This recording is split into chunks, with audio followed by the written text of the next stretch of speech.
We are a group of three, and it's Boulder, Theodore, and Sebastian. We're going to talk about the Cuba crisis with atomic bombs and the rivalry between the US and the Soviet Union, and some important persons during the Cold War and the Vietnam War.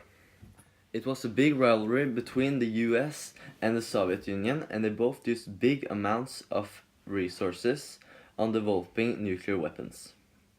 The Soviet Union were always a little bit behind the US because they could not afford to use as much money, and the US also had scientists that worked with nuclear weapon development during the World War II, and that made the US superior. So you say they decided to put atomic missiles on Italy and Turkey, and then the Soviet Union, they felt like very threatened. So they also decided to put atomic bombs, no, atomic missiles, sorry, but they decided to put it on Cuba, which was a new communistic land, and it was only 140 kilometers away from the US. Then the USA also felt pretty threatened because the atomic missiles on Cuba could easily hit one of the large cities, or Pentagon, which was the US Defense Department.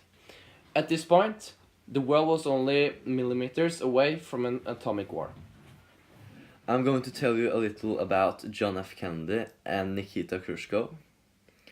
And Nikita Khrushchev, he was the dictator in the communistic Soviet Union during the Cuba crisis, and that was in 1962. And John F. Kennedy, he was the president in the democratic US during the same period. The crisis was also a prestige settlement between dictator Khrushchev and President Kennedy.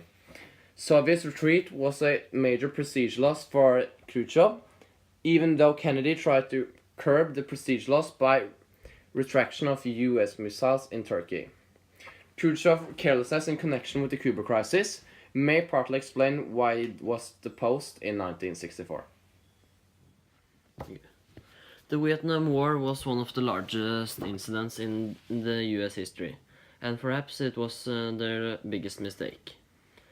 It was also a really bloody war, and the war with the fourth most American casualties in history.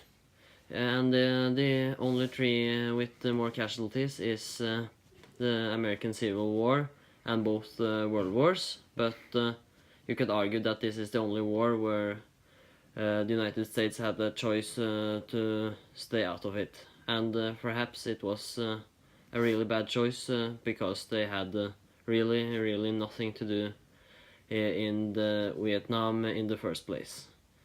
The only reason they had to go down there was to stop communism and to a larger extent keep the democratic values in Asia. And the total amount of casualties, American casualties in the Vietnam War was over 90,000 Americans, and it also, if you adjust for inflation, you could see that the total cost of war in 2016 would be about $1 trillion US.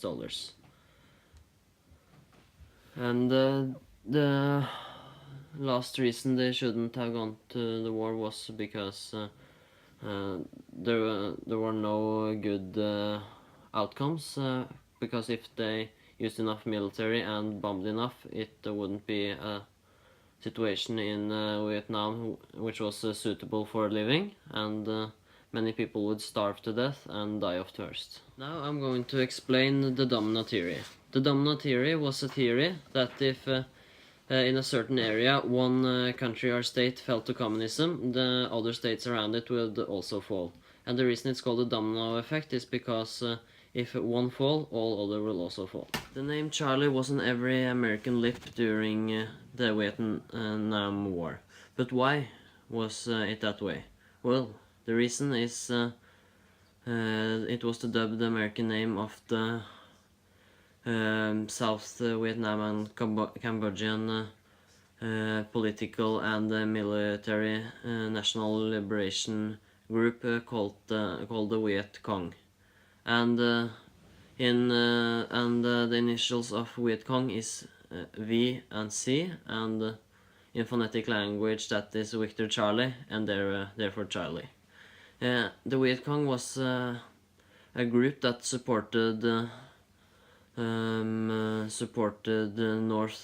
communistic North Vietnam in the Vietnam War, and fought for liberation from the U.S. Army and the communistic ideals. Guerrilla warfare is a kind of warfare that is best characterized with a small group of infantry or an elite group who takes a surprise or unexpected offense against a larger military group or military camps or bases of an enemy. And the most common types of guerrilla soldiers is snipers, bomb technicians, and surprise bombers, and soldiers in ambush. And the reason guerrilla warfare was a big part of the Vietnam War was because of the Vietnamese soldiers hiding in the dense and crowded jungles, which meant they could shoot a lot of people and hide behind the large trees and bushes, and they could easily wipe out 50 men and then get out of it unharmed. Lyndon B. Johnson was a former president in the United States, and he chose to not be re-elected because he did not want the country to be separated in or during the Vietnam War. Thank you for watching our presentation, and I hope you learned something new, because learning is fun.